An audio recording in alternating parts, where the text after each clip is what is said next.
Good afternoon. We begin this noon hour with a major police presence at a home in Burlington. 2 men are dead and a woman is injured. The province's Special Investigations Unit is now looking into what happened. CTV's John Musselman is live from the scene in the area of Dundas and Appleby in Burlington with the latest. John. Well, Michelle, the home remains sealed off at this hour as the SIU continues its investigation. We'll show you some video now taken last night. Police were called to this address around 12:30 in the morning. Reports of a disturbance. When police arrived here, there was some type of interaction with police. What neighbors have told us is that a man and a woman in their 50s, a husband and wife, and their 28-year-old son live in the home behind me. And what happened here, according to the SIU, is that when they entered the home, the 28-year-old man suffered a self-inflicted wound. A short time later, police discovered the body of a man in his 50s, believed to be the victim's father. We had a chance to hear from the SIU investigators a short time ago. Here is what they had to tell us. The Special Investigations Unit is investigating the death of a 28-year-old man.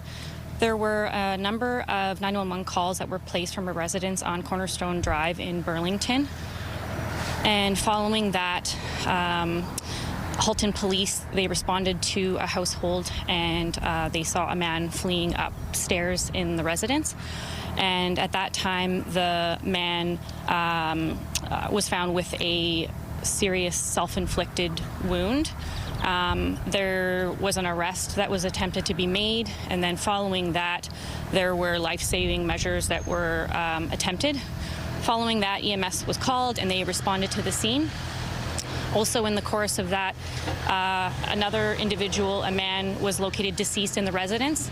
There was also a female who was located with injuries. She was taken to hospital, and she has since been released from hospital.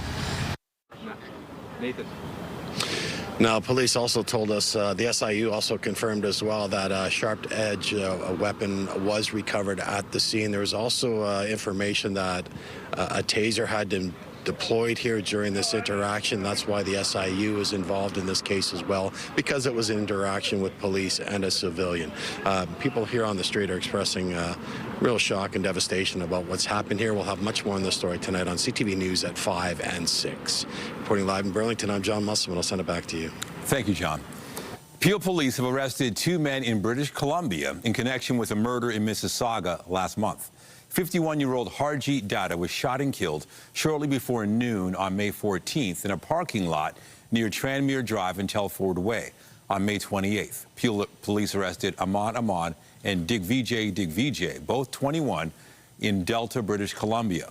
Both men have since been transferred back to Ontario, where they've been charged with first-degree murder.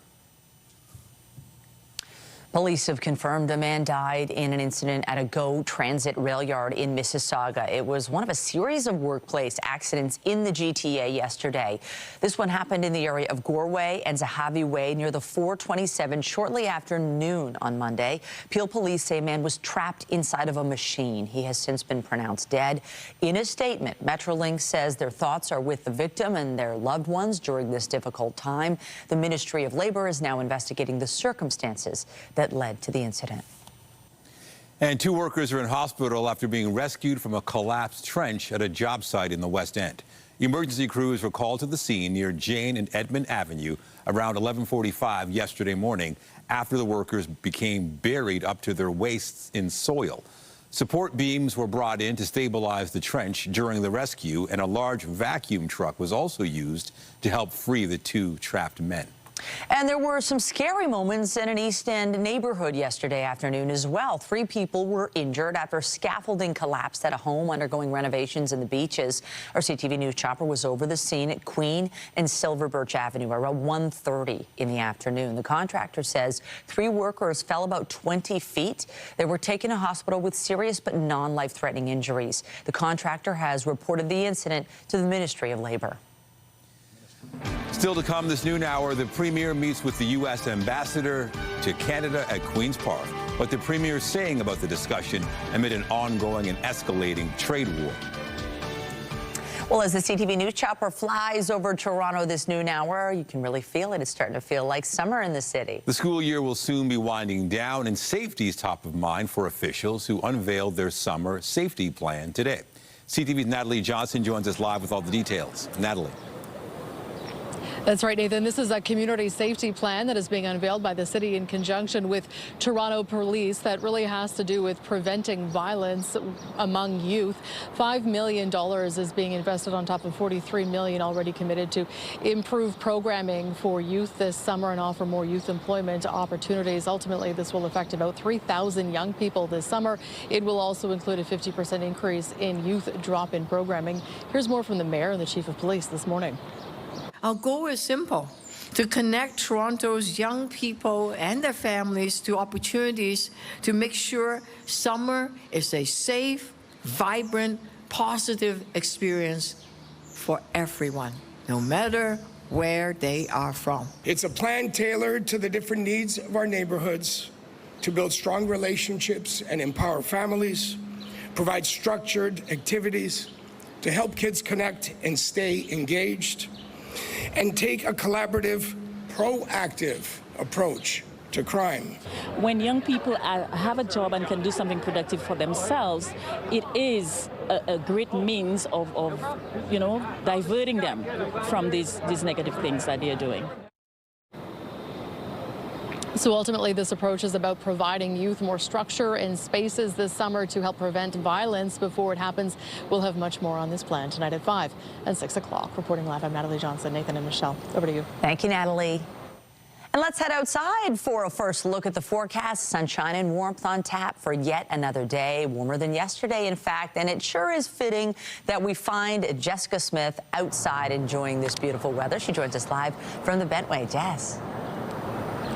It is a beautiful start to the day, Michelle, and after kind of a rocky end to the month of May, we're stepping into the meteorological start of the summer season in a much more seasonal way. We have a little bit of cloud cover right now, but it's not going to last long, and we're looking at a really beautiful second half to our day and a very seasonal one. Again, the welcome change from what we had over the past couple of weeks. Now, as we make our way throughout the rest of our day, we're not looking at much in the way of any active weather, but we are keeping an eye on a system sitting just west of the Great Lakes that will impact us as we make our way in towards kind of that midpoint of our week. Right now, though, nothing to worry about, but you can see that off in the top corner there, that little bit of active weather.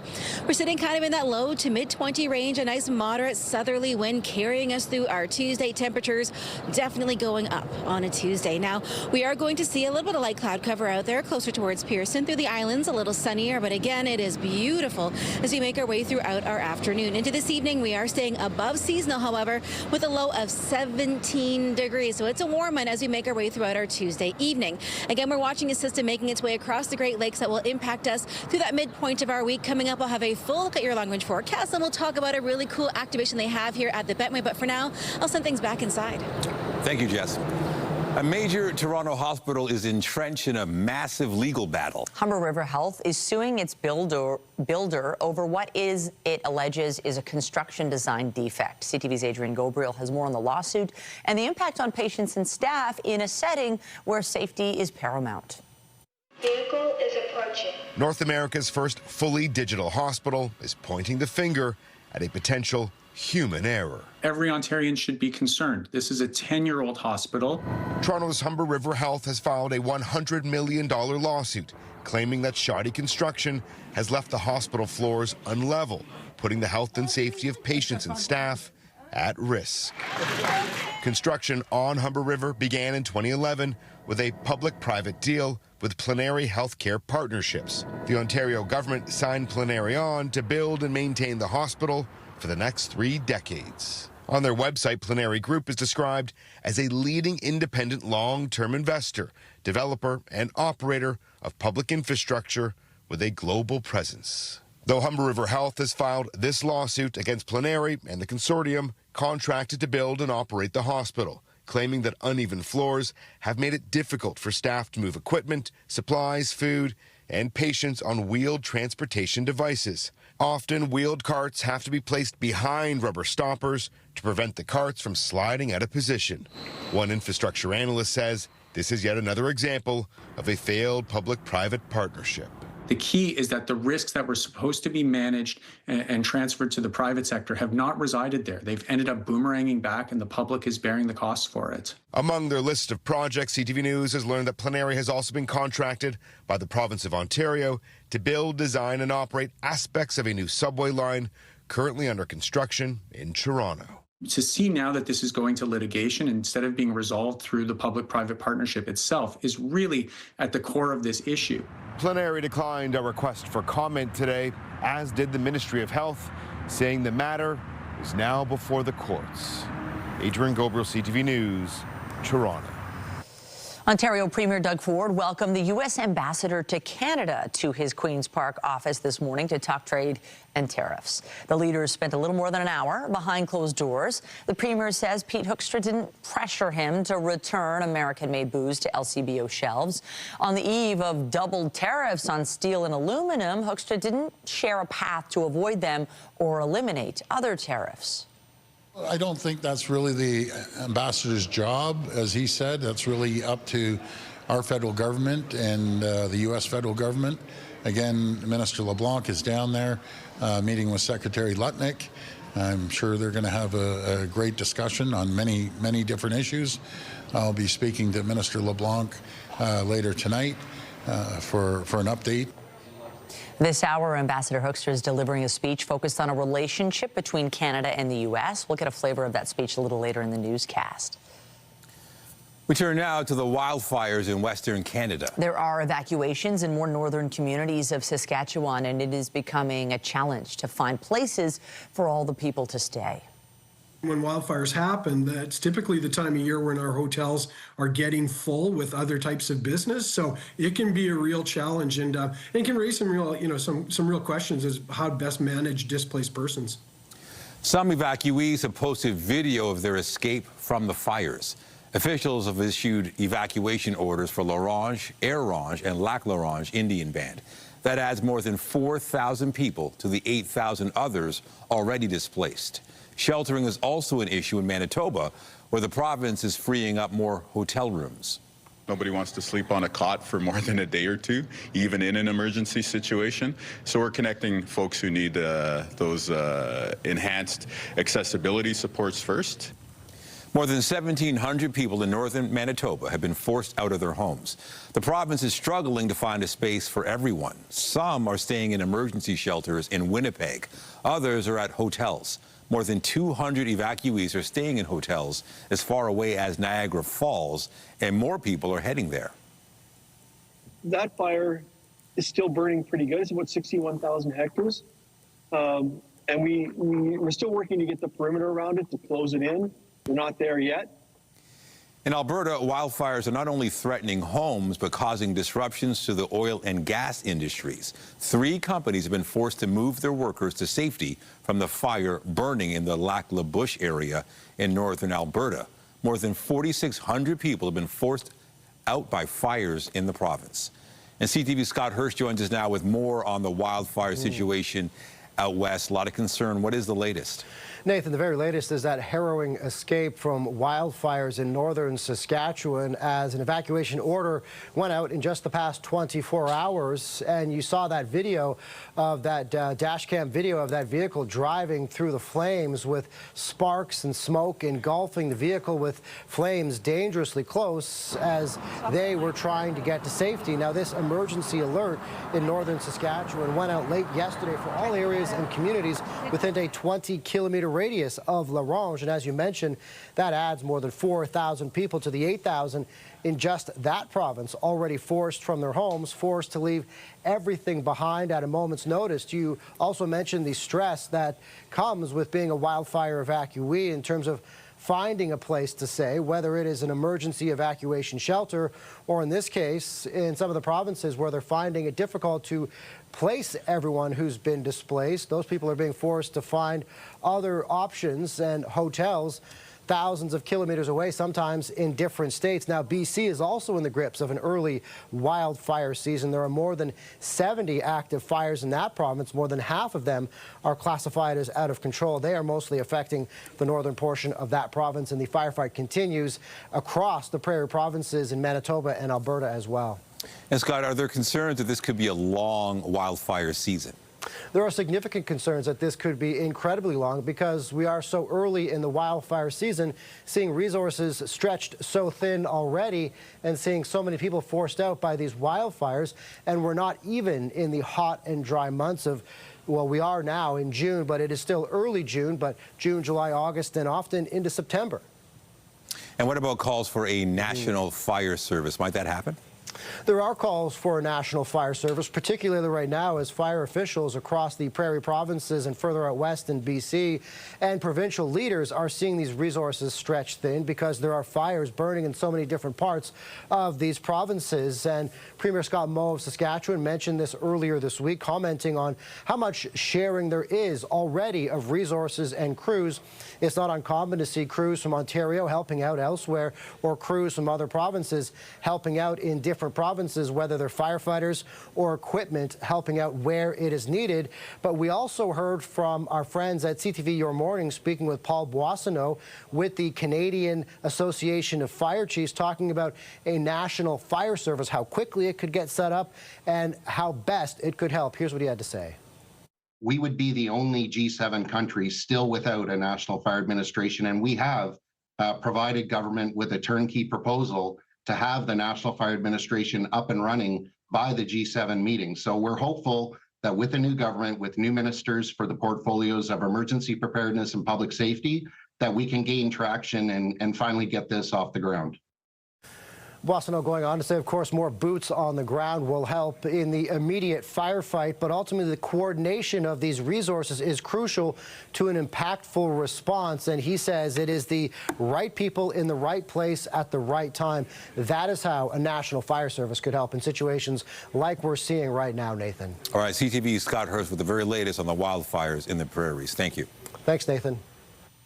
After more than 6 weeks, lawyers have now wrapped their cases at the sexual assault trial of 5 former World Junior hockey players. They will spend the next week preparing their closing arguments before delivering them on Monday. CTV's Nick Paparella reports.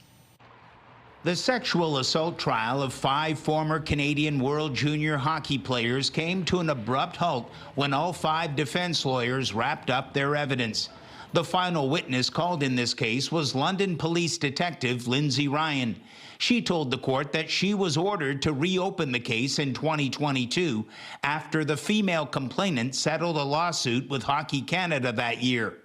Officer Ryan said after the initial investigation in 2018 was closed with no charges being laid, we wanted to make sure any loose ends were tied up properly.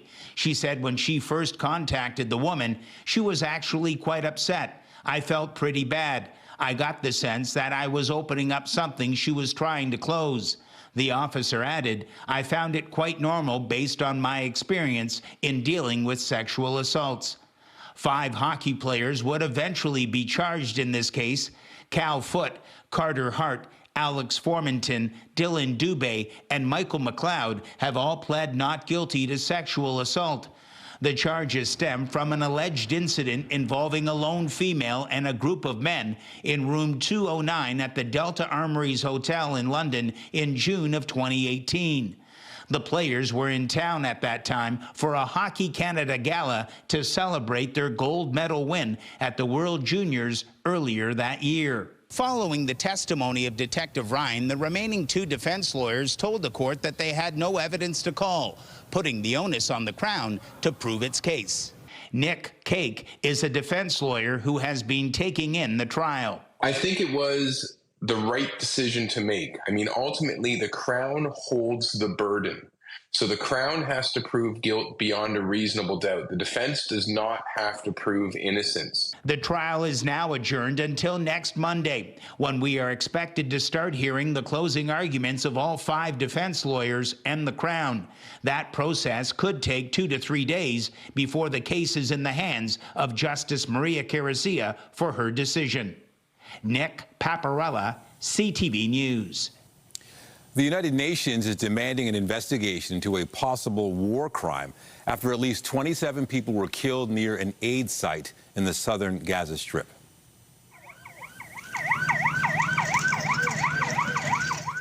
It's the third day in a row people in Gaza have been killed while collecting aid. According to Palestinian health officials, at least 90 others were injured after the Israeli military opened fire near a food distribution site. The IDF says its forces fired on a group of people who'd left designated access routes and approached its soldiers. It's investigating what happened also. Now, the incident came hours after 3 Israeli soldiers were killed fighting in northern Gaza. The UN says impending access to food and civilians, or make that impeding access to food and civilians, might constitute a war crime and is pushing for an impartial investigation. Ukraine's president has condemned a rocket attack on the city of Sumy that killed 3 people. Volodymyr Zelensky says that's all one needs to know about Russia's desire to end the war. There was also an attack today on the Ukrainian city of Chernihiv. The state emergency service says at least 1 person was injured when fire broke out after debris fell from a drone. Residential and industrial buildings as well as vehicles were damaged. 5 people were injured in a drone attack on the city of Odessa as well. Ukraine says it has destroyed a bridge connecting Russia to Crimea. Newly released video shows what appears to be underwater explosives taking out part of the Crimean bridge. This is the 3rd time it has been targeted. Jazz. A beautiful afternoon ahead of us. So if you wanted to get out for a walk, maybe a break from your work day, it's a fantastic day to do so. A pretty light wind and a decent amount of sunshine, but a UV index on the higher side, so sun protection is key. Coming up, I'll have a full look at your long-range forecast as we look ahead to the middle and end of the week. All those details coming up after the break.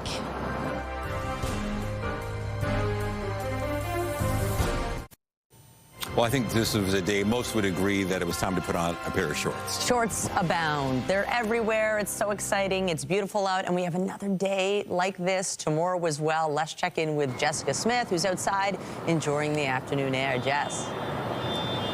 Listen, it's a beautiful start to the day. We're downtown enjoying the sights and sounds of the city, and we're standing inside of a really cool structure. We're here at the Bentway. I'm joined by Alex. Talk to me about what we're standing under, because it's creating these really beautiful shadows. Totally. We are here underneath Edgar Soto's artwork, The Shadow That Shelters You, which is part of the Bentway's Sun and Shade public art exhibition that's just opened and will be running throughout the entire summer.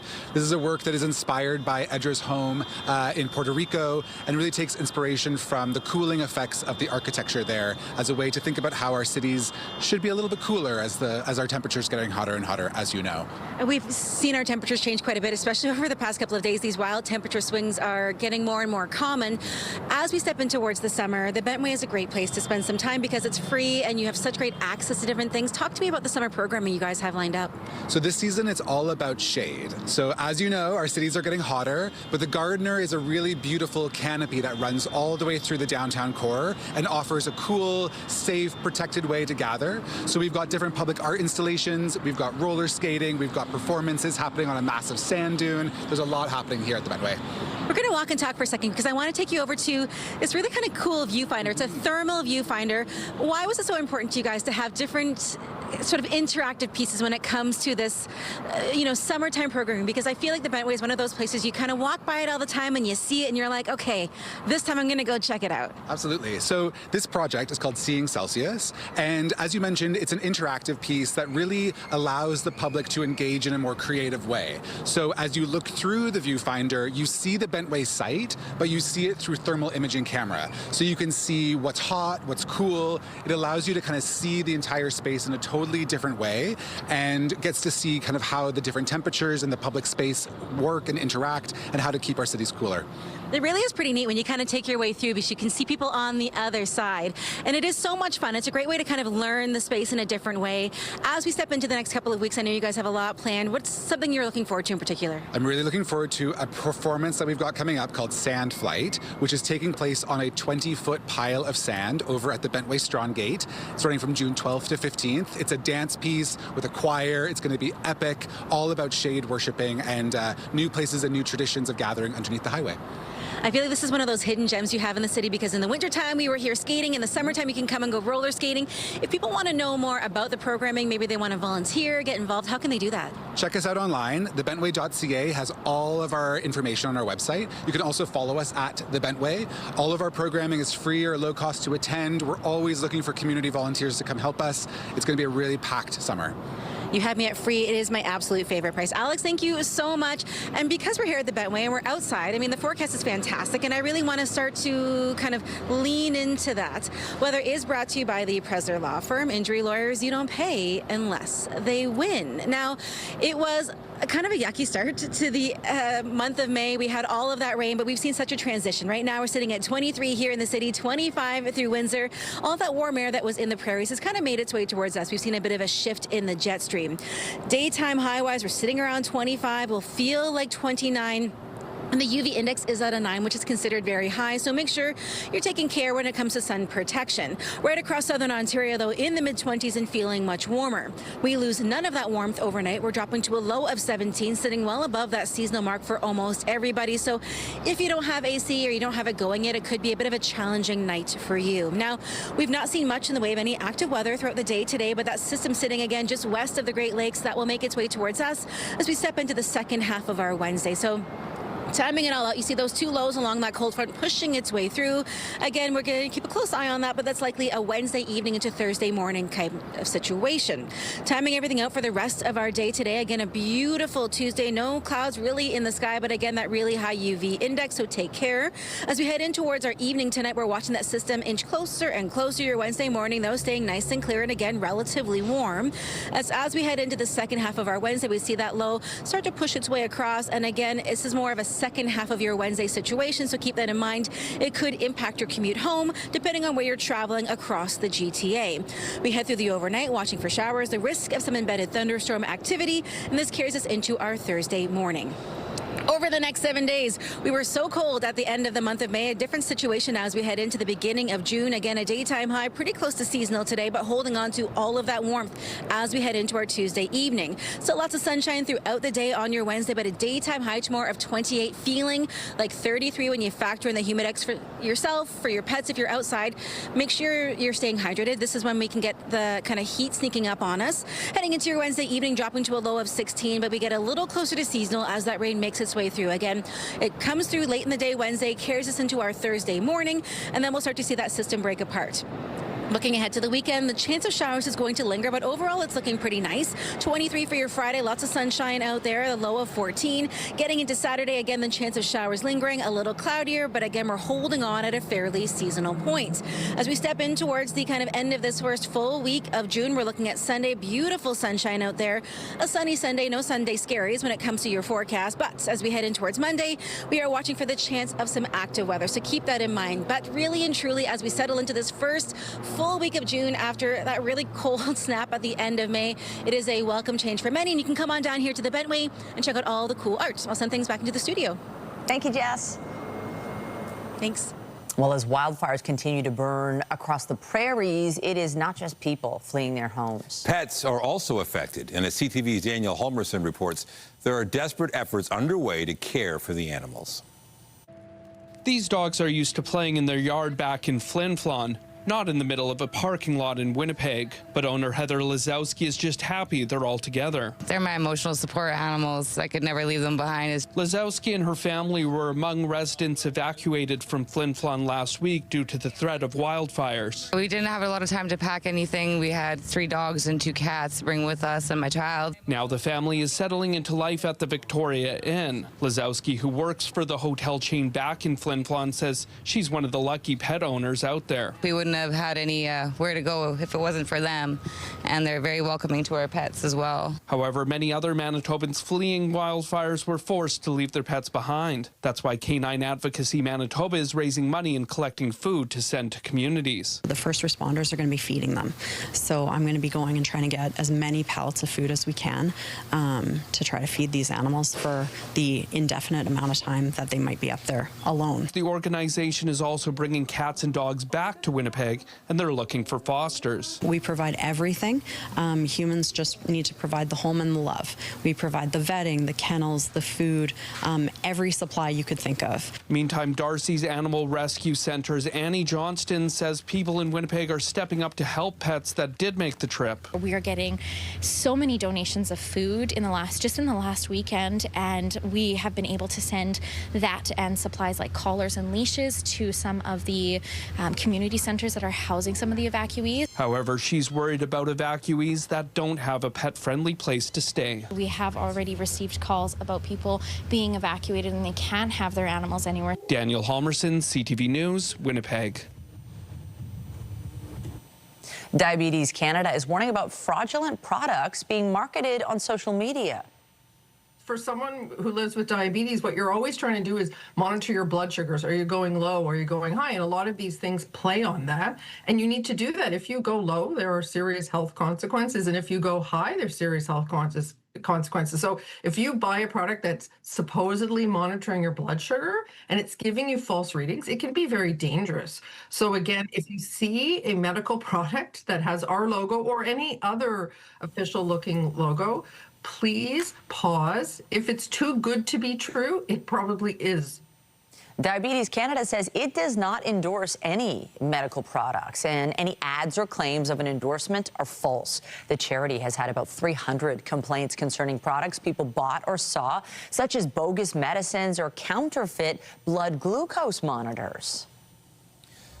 Still to come, Pride Month kicks off in Toronto. We'll take you to the flag raising at City Hall last night and what's planned for this year's festivities as some major sponsors pull out of the event. Details after the break.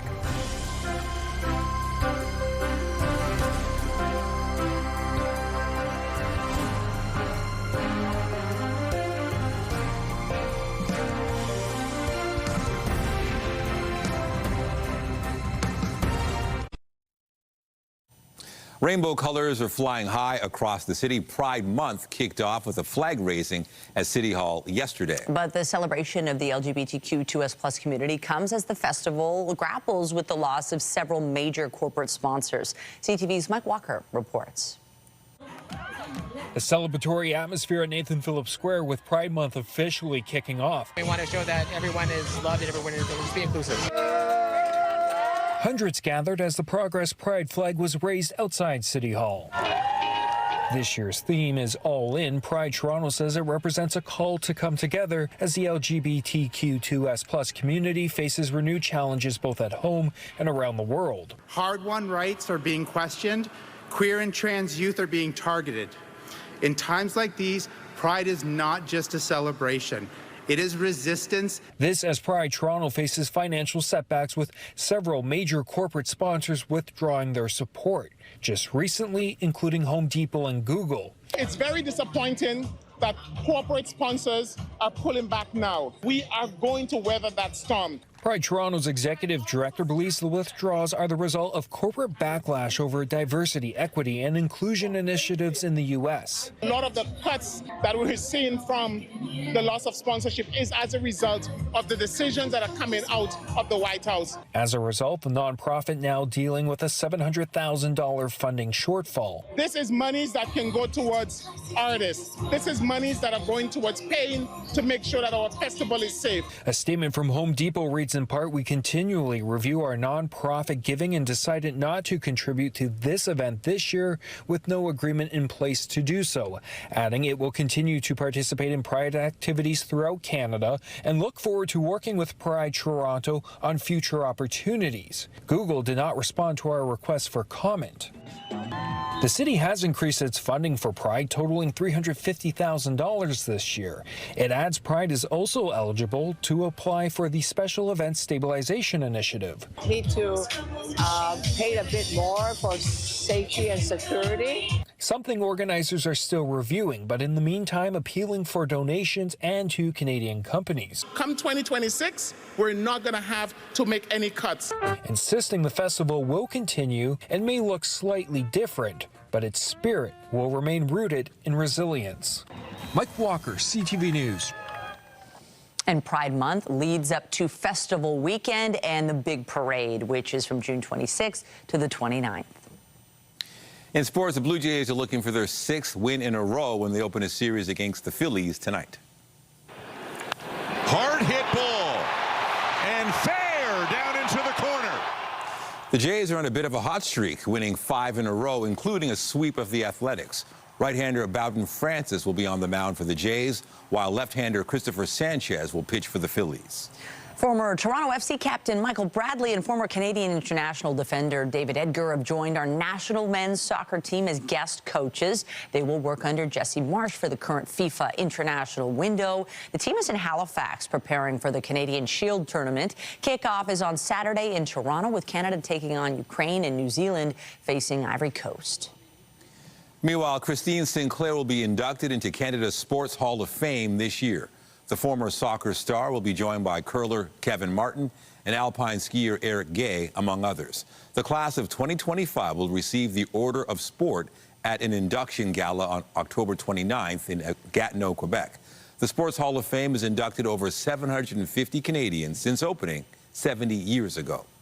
Still to come on CTV News at noon, if you have life insurance, you hope your loved ones will be protected after you're gone.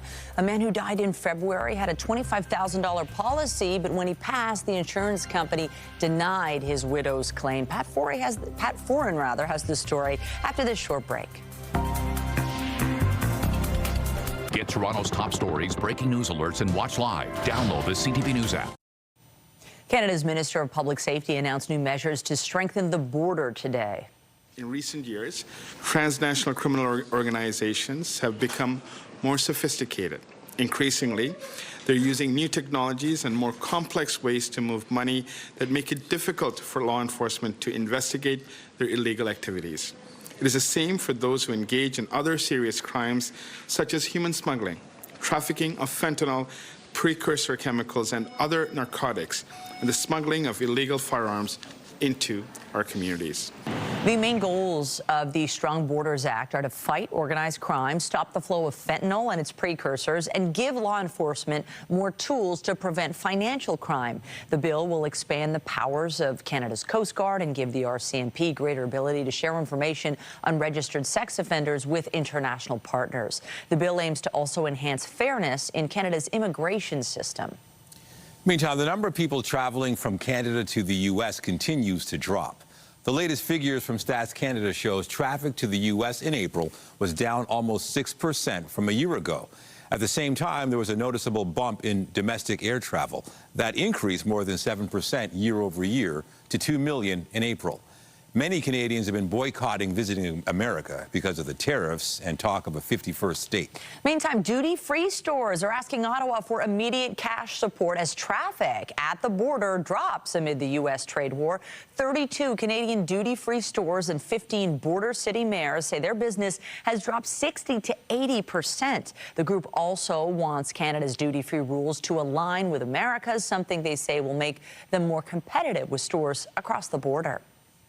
And U.S. tariffs on steel and aluminum are set to double to 50% at midnight tonight. This morning, the federal finance minister was asked about that amid concerns about a potentially devastating effect on the Canadian steel industry. We are going to be consistent with what we've been doing. Like I said, there's not been an executive order from the president. We're watching that carefully, but I would say we're in sync with them and with the unions. We're really working hand in hand. I spoke with them over the weekend. We're working hand in hand. We want to make sure that, you know, we have not only a strong industry here in Canada, but one that would be sustained for decades to come, because steel industry is at the core of building Canada. So for me, we're on the same page. I'm working with them hand in hand. The Canadian Steel Producers Association has said by doubling tariffs, the U.S. is essentially closing that market to our steel industry. Data from the American Commerce Department shows that Canada shipped $7.6 billion worth of iron and steel to the U.S. last year. Many families have life insurance in case someone dies, so there can be money left behind to help pay expenses and other bills. But even if you pay for life insurance, for many years there can be complications that could cause the benefits to be denied. CTV's Pat Foran has one couple's story. He wanted to know how much I was going to get when he passed. Sharon and Alex Morris of the Belleville area were married 54 years.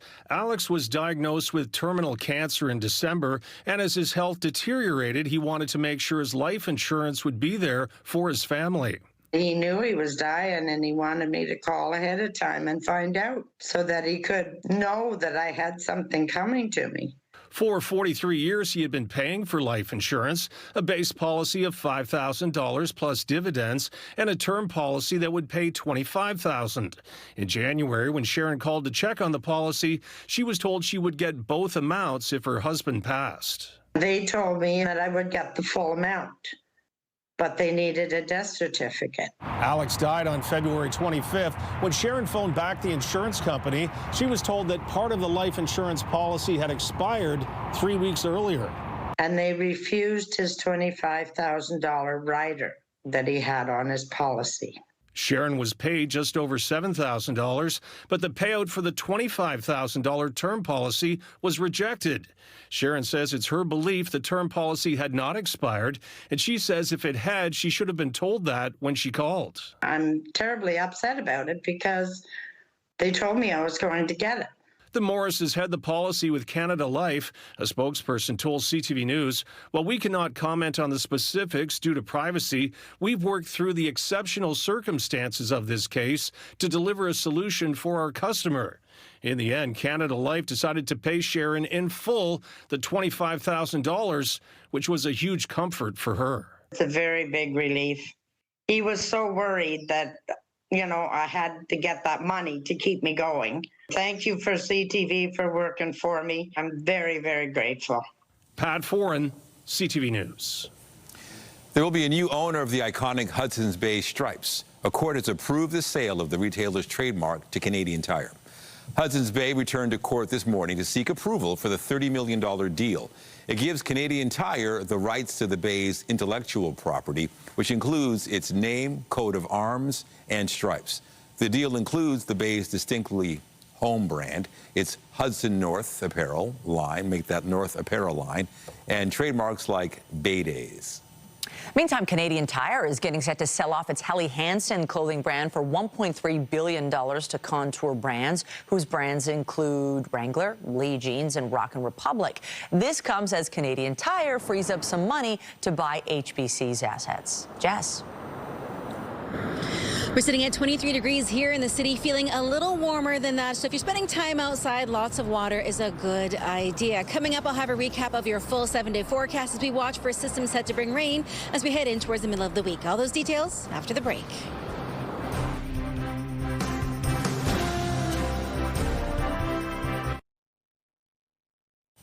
A Kitchener-based entrepreneur is revolutionizing how Black women with specific hair needs can find skilled stylists. CTV's Karis Mapp has more on how a website is being recognized for bridging the gap.